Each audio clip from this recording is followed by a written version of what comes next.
pull some of that bass out, Bruce. Please don't get it fucked up, cause I'm a photographer, nigga. That's not the only cannon I got to shoot shots at a nigga.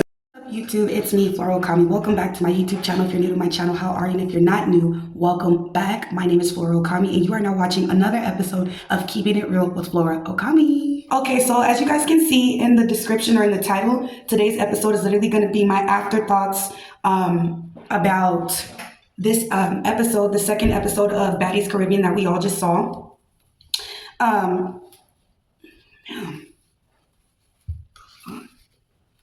All right, you guys, so again, this is just going to be a literally recap of the second episode of Baddies Caribbean. For those of you who don't know what ZEUSnetwork is, it's pretty much an app that you can download on Google Play or an Apple Stream, whatever platform you guys can have. This is a streaming app. You guys can watch it for your entertainment. There's a serious variety of different shows that they have on there, but the shows right now that everybody seems to be going crazy for is Baddies, you feel me, Jocelyn's Cabaret. Bad Boys was actually doing pretty good as well. And then now we have the Transforming Rolling. Okay, so we now know that these shows are obviously and only popular for their infamous fighting and for their chaos and for their drama. That being said, with the clip that I just showed you guys, I wanted to get into some things that I saw from that episode that I really would like to call out. Okay, without further ado, give this video a thumbs up, leave your comments down below, and subscribe because you know your girl keep it real over here. Keeping it real for OKAMI. So, okay, so from the beginning of the episode, okay, we saw that the girls were getting into it. When I say the girls were getting into it, I'm talking about Sapphire and Bianca. Okay, these two were getting into it. A lot of you of those who don't know, Bianca is a previous co-star from Love and Hip Hop. Mariah, Lynn, Bianca Belly. These are two people that were previously on Love and Hip Hop. We've also seen Aubrey. She was on Making the Band, I guess, with Diddy. She was on that show. Not I guess she was. She was on that show, and I guess they have her being some type of comedy. You know how they had T for Baddies East, they had T, and she was making it seem like she's the person that says the funny stuff in the confessionals, like the comedy. Well, that's what they have Aubrey doing. Okay, so literally the episode picks off. These girls, I guess, are fighting. From there, Callie comes in, and the first thing that I didn't like was that it seemed like she was approaching Natalie, and Natalie immediately backed up. And I feel like Natalie is truly afraid of Callie because she did that. Or I don't know what was the reason of doing that, but she told her to back up. She didn't want Callie coming nowhere near her, and she really felt some type of way. So they immediately get into arguing. And what I don't like is because Callie didn't even approach her on no type of way. The way the other girls are making it seem like Callie came out of there and did that and just came at Natalie crazy. No, she didn't. She literally looked like she was about to have a conversation with Natalie. What I also didn't like was that Natalie picked, at her grown ass age, she picked up a plate, proceeded to throw it at Callie. And my question is, why is it okay for the executive producers to harm the talent?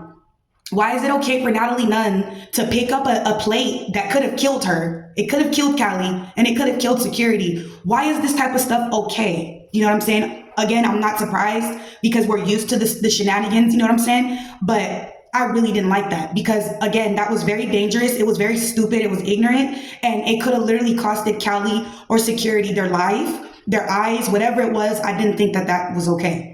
Okay, so when they're fighting, and then she has the nerve to say, oh, I'm gonna leave and I'm gonna let my girls attack you. So it's so stupid when we see Natalie Nunn act stupid and act surprised when fights break out, because as you can hear, it's her doing when these girls get down and when they fight and jump each other. Literally, these girls are like her puppies and they do whatever they say, to the point where she felt comfortable enough to say, my girls are gonna fight you. What I will give to Seki on this is that when Callie was looking around, Callie looked at Taseki and was like, so what's up? What you want to do? And Taseki was like, oh, no, baby, I don't do that sneaking stuff. Like, I run, you know what I'm saying? I face the person. I don't go do sneaky stuff like that. I'm not about to do what all these other girls are doing right now. I will give Taseki that. Okay? I will give Taseki that she likes to go head up and that she doesn't do the sneaking stuff, okay? I'll give you that for this episode, because on the reunion, Taseki was definitely not giving that. It was definitely giving jump. I'd like to jump. When she realized that none of the girls could beat or defeat E.T., she immediately proceeded to say and start telling everybody, you know what, we should just all get together and hurt this girl because she's pretty intimidating. And the fact that she's not letting up with none of us, I'm hearing everybody saying Taseki, AET, they had a good fight. Nobody whooped nobody like that. Because if it was a knockout, ET would have been knocked out. If it was a knockout, Taseki would have been knocked out. So we will say that that was just a good fight, okay? And Taseki in the end, with supposedly I heard that they ended up working it out or giving each other their props because Taseki looked like real bitter for a long time. Everybody kept trying to clown ET. And it's funny when the tables turned because the fans ended up liking ET for showing that she's actually one of the strongest females on the franchise. The fact that she was able to protect herself and defend herself and get into it with every single woman and not let up is crazy to me. So I would have to respect and shake her hand too.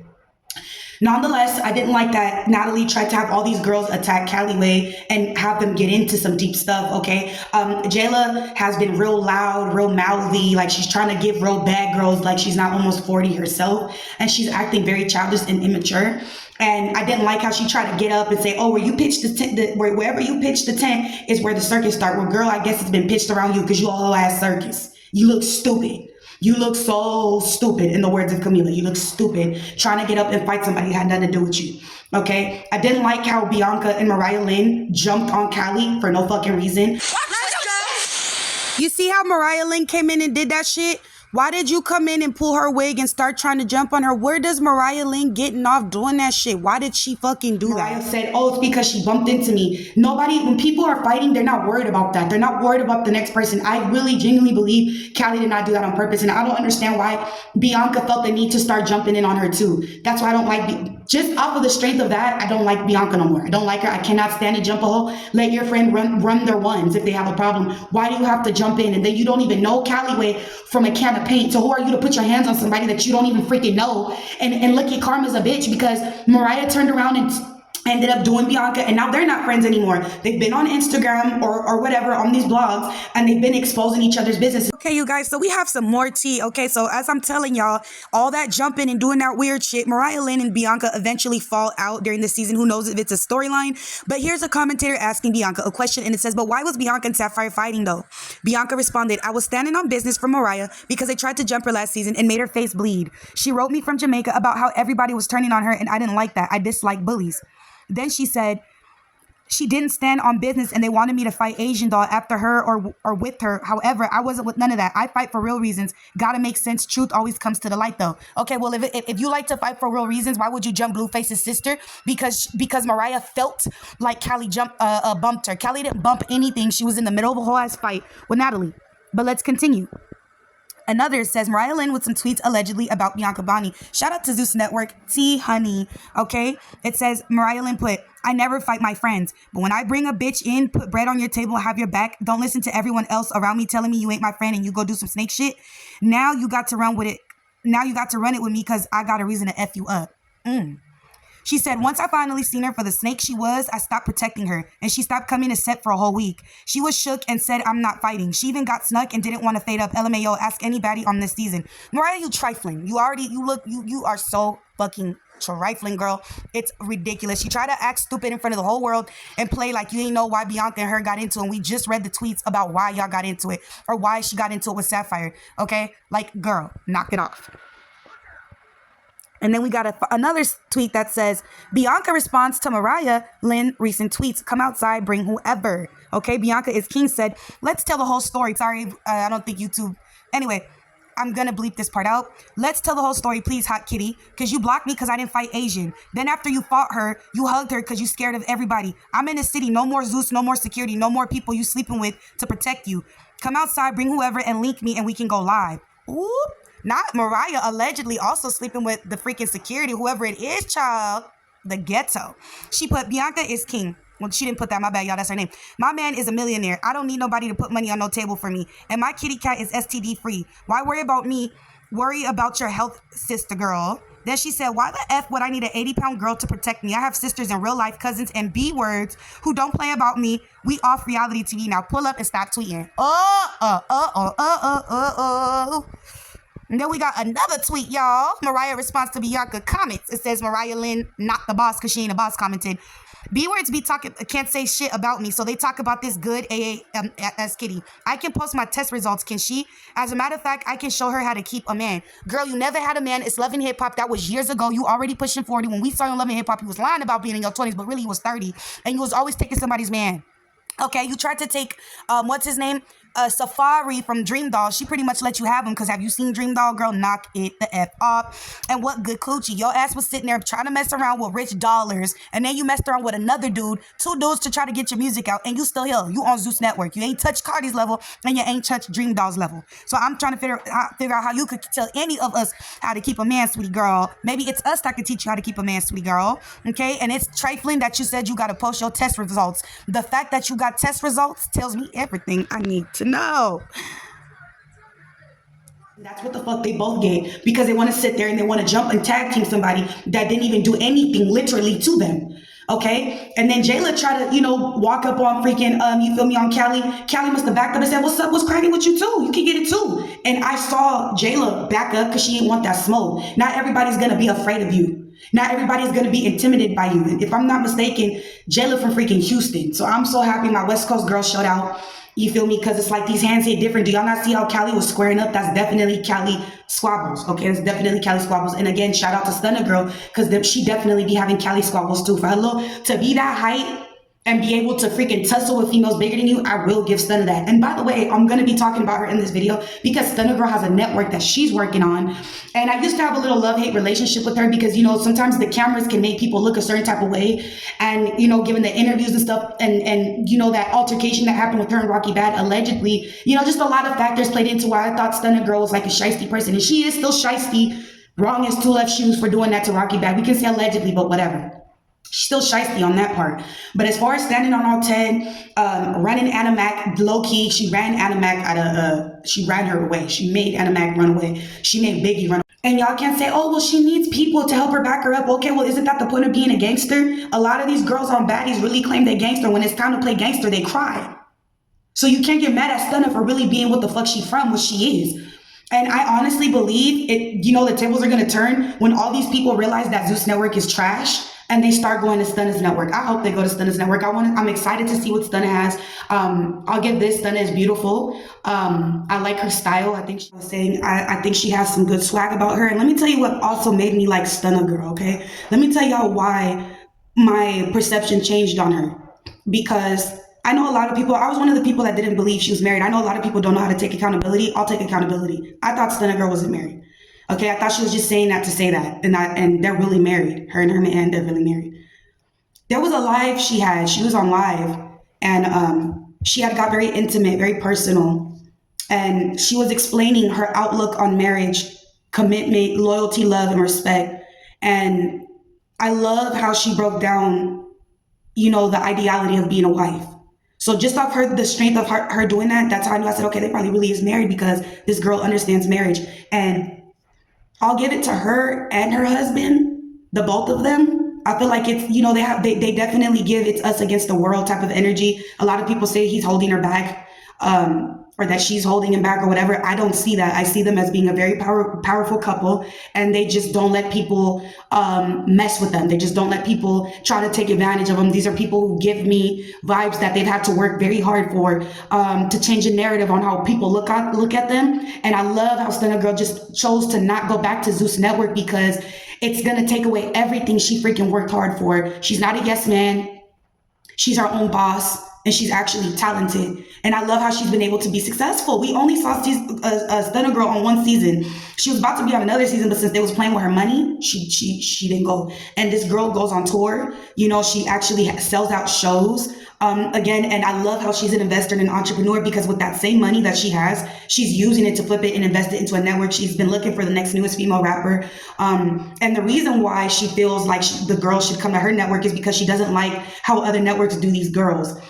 She sees so much potential in them. And I know that Stunna Girl is a street girl. I know she's a street girl, so she has to use the words B word and hoe and this and that. But you can tell she genuinely has a big heart. You can tell she has a big heart and that she cares for people. And I don't think she likes to see people suffer. And I feel like if she does make people suffer, it's because people came for her. So I don't know. Maybe I'm wrong. Correct me if I'm wrong, but I do want to say, like, I'm so freaking proud of her. Also, especially just being a woman of color, like, I don't care about biracial or anything like that. To me, in my eyes, if your mom or your dad is that, in my eyes, that's what you are. So that's what I'm saying. As a woman of color, I'm so proud of her for doing her thing. And a man of color, for her husband to be doing that, protecting her. There was a concert she just had where some dude tried to be funny. He grabbed her butt and everything got shut down. Keep your hands to yourself. You know, keep your hands to yourself. I understand that she likes to dress very provocative. Who cares? I knew immediately what she was standing on when that man touched her like that. Like, okay, like I have to dress like this. I have to do this type of stuff. It's for entertainment. You know what I'm saying? But there's been nobody to say, oh, I messed with Stunna, I messed with her. She's been out for a minute and I have yet to hear that. So again, I will give Stunna that. So Stunna, if you ever watch this video and you see some of my videos where I was talking shit, I have to do this. This is commentary. I have to give my unpopular opinions. But guess what? I will always give credit where it's due. And I think you are a badass female, because I was gonna say the B word, but I think you are a badass female. I think you're a boss, and I can't wait to see you be a mom one day, because something in my spirit tells me you would make such an amazing mother, because you already make such an amazing wife. You make an amazing friend. You make an amazing sister. And I see through all the stuff with the TV. I see through it. I see your heart. And girl, I'm with you. And also Callie, Scotty, because I know that Scotty, people think she's a lapdog, but I feel like she genuinely means well too. She's just defending Natalie, even though Natalie Nunn can have her ways. I see Scotty for who she is too. The girl has a big heart and she's just doing what the freak she gotta do. And for the most part, she tries her hardest to stay out of stuff. She tries to not jump in. She tries to not jump on people. So I like her for that. And Aubrey, I like her too, because she stood up for our people. And you know, I will say I'm shocked, because it's rare for me to see a non-person of color stand up for our women, and she stood up for us. She did. When that girl GRETCH came in and said the N-word like that, Aubrey was like, oh wow, I didn't know we have a full-blown racist. We need to get rid of that girl. I love her for that. I love her for that. Hopefully she remains the same way the whole season, but I love her for that. And it's because it's so hard, you know what I'm saying, as a person of color, to witness people call us either out of our name, inappropriate our culture, put these stereotypes and statistics on us. It's so sad and it's so hard. So when I see other people of non-color step up for us like that, my heart is just like, bruh. Like, it reminds me of the marches, you know, Martin Luther King, the civil rights movements. It reminds me of when also on the same side of Martin, there was a lot of people that were non-color, whatever you guys want to call it. They were marching with us.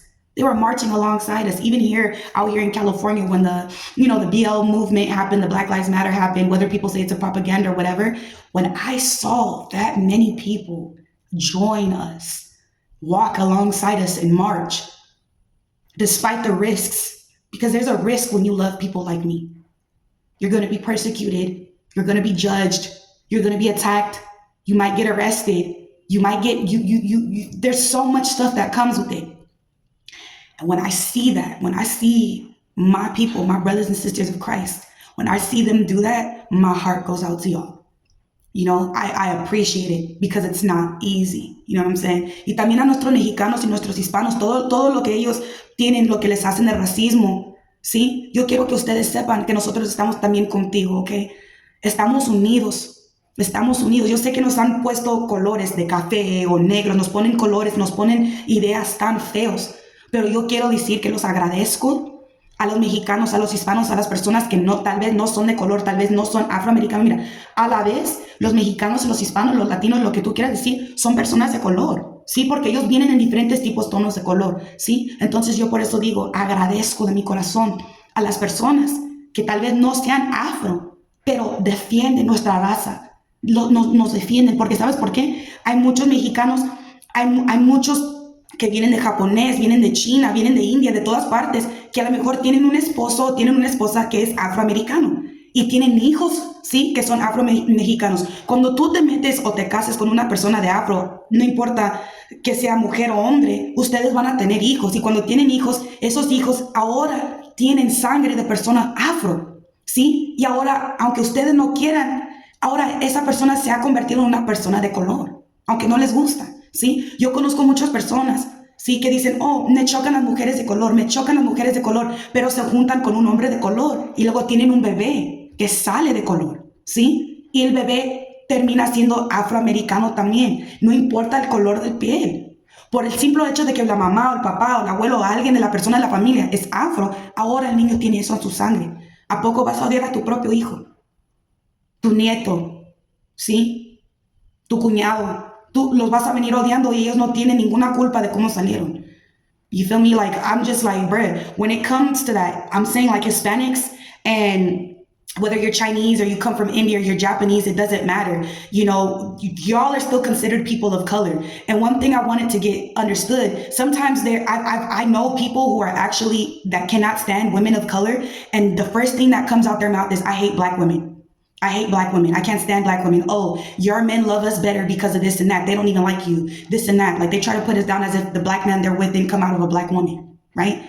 But it's so funny when I hear these women say that, and then they get with a man of color and they give birth to a child who ends up being the very same woman of color that they can't stand, or the very same man of color that they can't stand. What are you going to do? Hate your kids now because of what they are? It doesn't matter how much you try to take that away from them. That's what they are. The very thing you can't stand is what your kids are now. So are you going to hate your kids? Are you going to hate your grandkids? Are you going to hate your nieces and nephews? Are you going to hate your brothers and sisters-in-law because of who they are? That's the real question. So I said all that to say, because Aubrey standing up for us, taking a risk like that, because it's a risk when you defend our race. I appreciate her for doing that. Okay. And moving along, I already got over the Jayla part. No, I'm not on the Jayla part. This is what I want to say about Jayla and all the girls who start getting on their high horses and they start talking back to the viewers, the fans, the people who, you know, we're responsible for putting money in their pockets. It's not Natalie Nunn that puts money in their pockets. It's not even Lemuel. It's us as a people. It's us as a nation. It's us. We make the Zeus world go around. If we didn't subscribe, if we didn't stay tuned in, if we didn't comment, if we didn't buy merch, if we didn't tune in every Sunday to see these episodes, Natalie Nunn and Lemuel will both be broke and would have nothing. We need to start being more grateful and appreciative of the people that we like to call fans. Beginning with Jayla sitting there trying to talk back to the fans. That will never work. There will always be backlash. Did y'all not see what happened with Rolly? Yeah, sure, cool. She has a show called Transforming Rolly. But when she sat there and tried to go back and forth with the fans, call them stupid and call them ignorant, because the first thing they love to say, y'all don't know what goes on behind the scenes. Filming is done. No, stop blaming us for reacting to the way that you guys show yourselves on TV. Because I saw an interview where Jayla was saying, oh, in TV land, I can't stand Biggie, but in real life, we have no smoke. She didn't burn my house down. She didn't hurt my mother. She didn't do all that, but you put your hands on her when she was talking. And then y'all love to say that you don't care what the people think. You care what the people think. Because if these people don't want you, Natalie Nunn cannot save you. Natalie Nunn can't save you. Lemuel can't save you. If enough fans get together and say that they don't want you, sis, you will not be there. You won't be there. Like, Rolly is there, yes, because I guess they're making it look like the fans don't got that type of power, but they do. I bet you they do. You feel me? I bet you they do. And let's hope that Transforming Rolly gets the same amount of views that she would like to get. But when y'all start talking crazy to the viewers and the fans and putting them down, it never works. It will never work in y'all favor. Because another thing I can't stand too, like Taseki, she's always saying, oh, you want me to make you a star? I'll make you a star. Girl, you can't make nobody no freaking star. You're not even a star. You're barely getting you're just getting your feet wet. You're just getting your feet wet. Humble yourself. Humble yourself. You're just getting your feet wet. Literally, you're just getting your feet wet. Didn't know nothing about Zeus Network, didn't know nothing until Krishan Rock. A lot of people still see you as Krishan Rock's sister. You're having to work overtime to prove that you are your own person. So don't get up here and start calling people meatballs and ignorant just because you don't like what they see you or how you perceive yourself. Don't start insulting people. Don't start calling people broke. Don't start putting people down, because all of you females were in the same predicament until y'all hopped on Zeus. Literally, until y'all hopped on Zeus. Like, I could never get into it with a girl like Natalie and turn around and be her friend and let her buy me gifts and let her buy me bags and let her do all types of stuff, you know, after she just got into it with me and my sister. You know what I'm saying? Like, when she said, oh, I tried to stop them from firing her. Like, I don't know why Taseki thinks she got that much power, but I hope this girl understands that this is Hollywood. When the time happens, when the time comes to spit you out, they will. They will. You're going to be sitting there looking like your little sister in a little bit if you don't stop. You feel me? Like, for one, they both already aggravate me because they both definitely look the same. Every time the camera is on them, they both, and say I'm lying, they always both got their mouth open. Like, close your mouth. Might catch flies. But I don't like cocky shit. I don't like cocky stuff, okay? For her, ever since everybody labeled her as this fighter, this girl done been cocky. This girl is real cocky. Talking about, you want me to make you a star. You didn't make nobody no stars. You're not even a fucking star. You're not a star. A lot of people still don't know the fuck you are. You're not a star. We're making you the stars. Not you. I make you a star. The viewers make you a star. The fans make you a star. Not letting you a plumber, not no camera. It takes a really special type of character or a gift for people to really like you like that. You don't make nobody a star. We're making you guys the stars because we're watching y'all. If it wasn't for us, you guys wouldn't be what you are. So start being grateful. Start being thankful. Start saying, you know what? I appreciate you guys so much for tuning in. I appreciate y'all so much for tapping in. I appreciate you guys for the fans for getting me to where I'm at. If it wasn't for God and if it wasn't for y'all, I wouldn't be where I'm at today. What happened to them type of talks and conversations? Like, what happened? Everybody all of a sudden think they a star because they're on an app like this. But yeah, I just wanted to get that out. You know, I wanted to talk about every person that, you know, I really wanted to give a good recap about the episode. And I know there's an episode 3 coming up on Sunday where Sapphire and Bianca are still supposed to fight. Like, they're still going to drag the fight between Sapphire and Bianca. It's behooving me that we still have to see this fight drag out.